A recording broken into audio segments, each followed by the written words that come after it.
They didn't just become famous. They became a machine that sold over 250 million albums worldwide, survived deaths, scandals, near breakups, and somehow kept filling stadiums 6 decades later. This is the story of how the greatest rock and roll survivors in history were built, and nearly destroyed by the very legend they created. They were a band that sold over 250 million albums worldwide. In the US alone, they moved 66.5 million albums, ranking as the 16th best-selling group in American history. They stacked 38 top 10 albums on the Billboard 200, including 9 number ones, and landed 8 number one hits on the Hot 100. Billboard crowned them the second greatest artist of all time, right behind the Beatles. Their tours shattered history. By 2007, they'd already broken the all-time highest-grossing tour record 3 separate times, and decades later they were still the highest-earning live act of 2021. Over their career, they've grossed about $2.2 billion in concert revenue and sold 22.1 million tickets. But for a band this huge, the fall wasn't one clean crash. It was a series of explosions. A founder dead at 27. A concert that ended in murder and chaos. Bandmates who nearly stopped speaking. And a survival story so long it rewrote what longevity even means. Because this is the story of how brotherhood, blues, and ambition built an empire, and how success itself tried to tear it apart. But to understand the rise, we have to go back to London, 1962. The Rolling Stones formed in London in 1962. They weren't chasing pop stardom at first. Brian Jones founded the Stones as a British blues outfit and even gave them their name. He wanted something raw, American, and dangerous, not polished, not safe. The key players start colliding fast. Mick Jagger and Keith Richards were childhood friends in Dartford, Kent, becoming classmates in 1950. Life separated them, but fate put them back together on October 17, 1961, when they randomly reconnected at Dartford railway station. Months later, the final fuse was lit.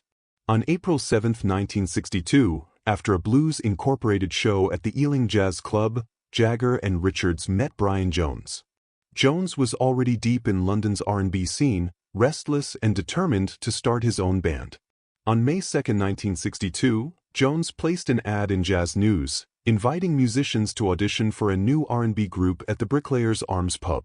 That ad is basically the birth certificate of the Stones. Then came the name. Jones was on the phone with a venue owner, scrambling for what to call this new thing.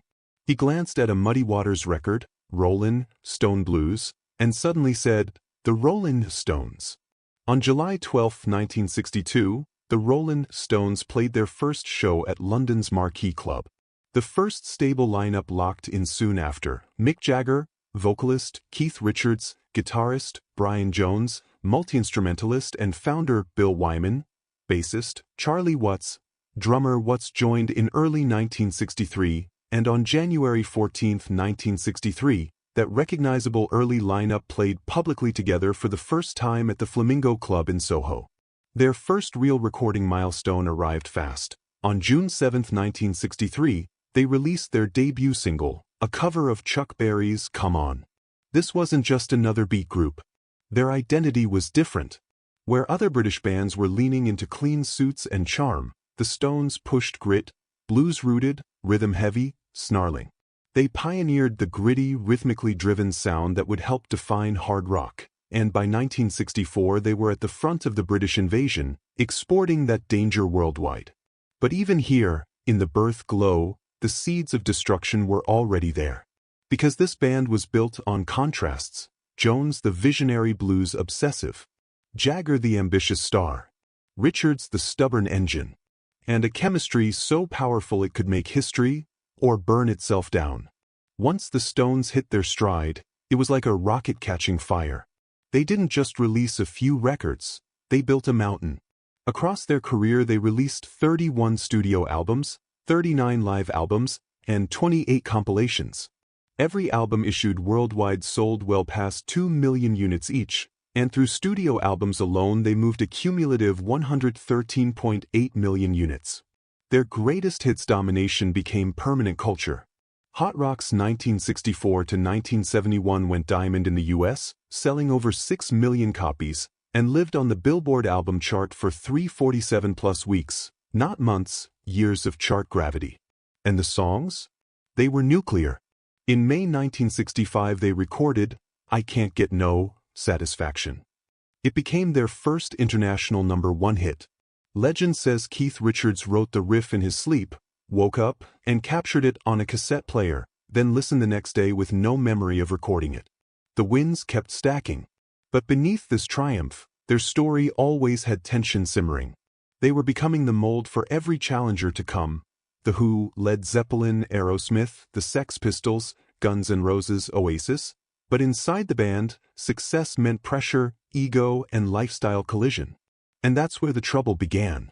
Because the Stones were heading for their apex years, and they had no idea how close they were to the first real plunge.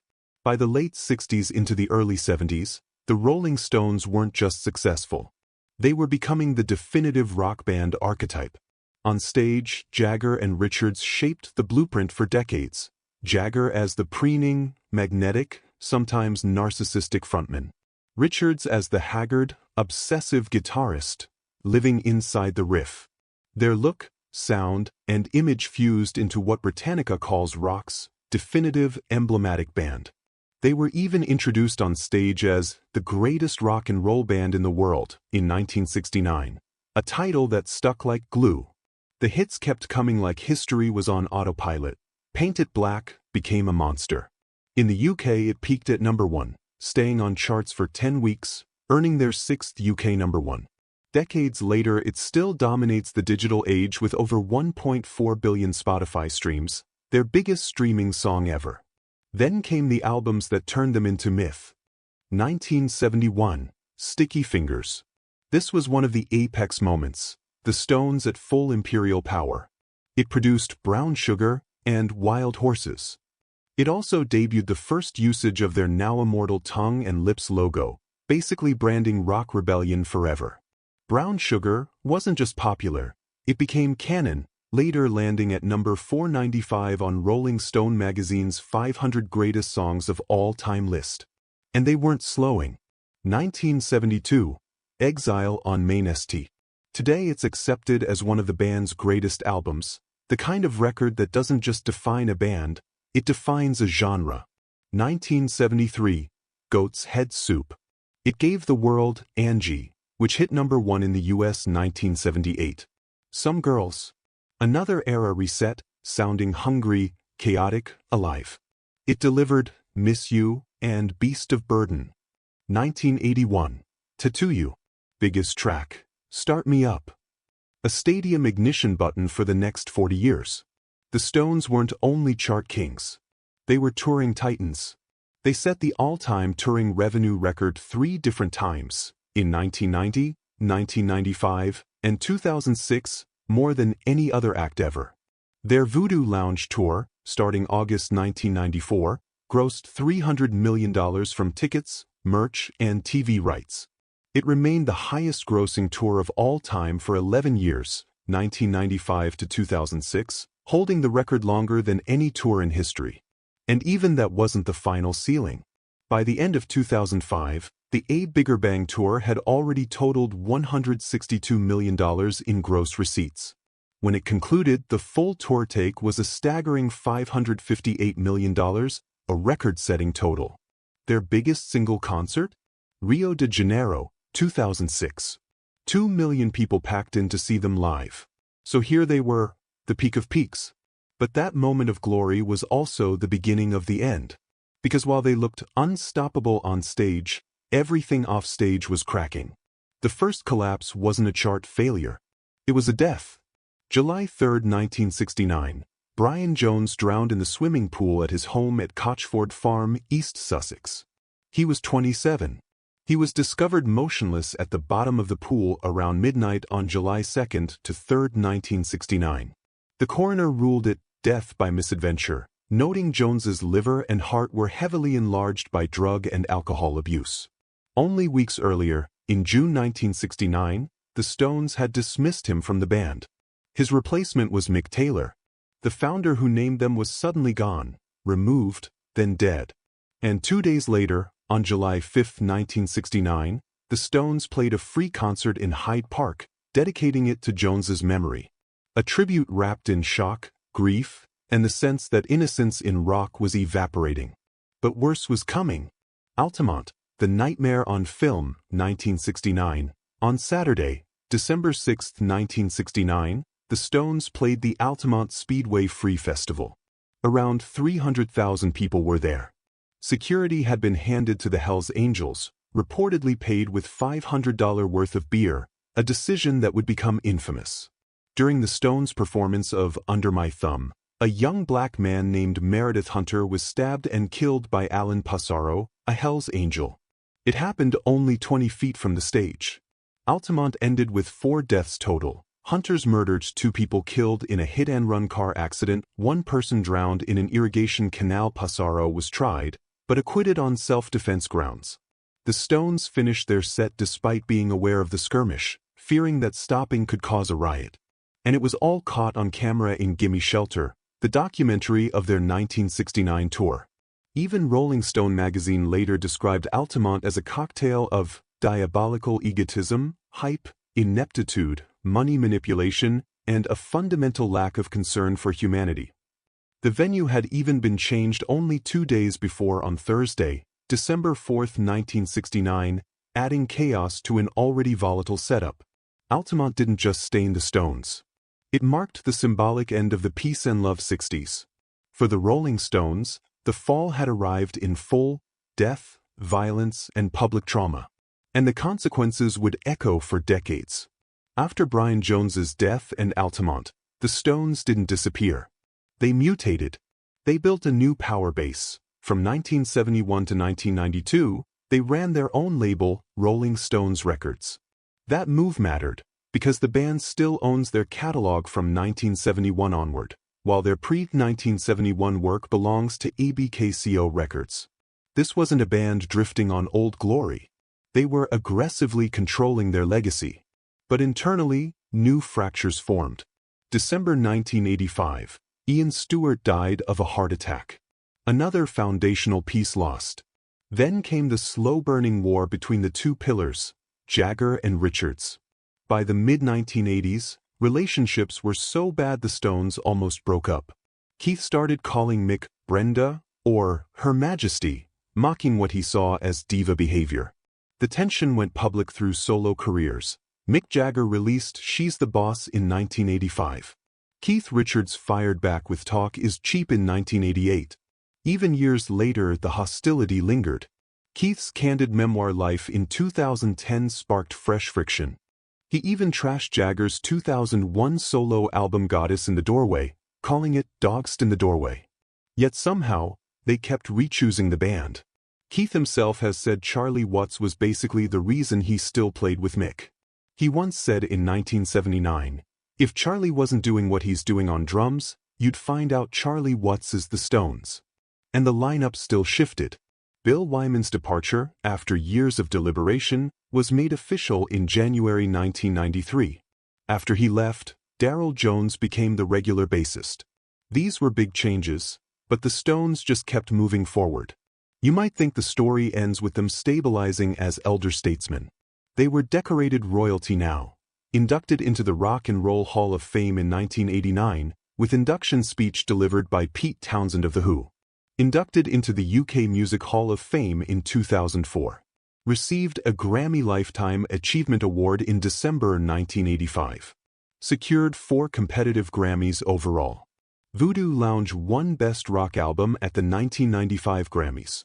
And multiple albums entered the Grammy Hall of Fame: Beggar's Banquet, Let It Bleed, Sticky Fingers, Exile on Main St.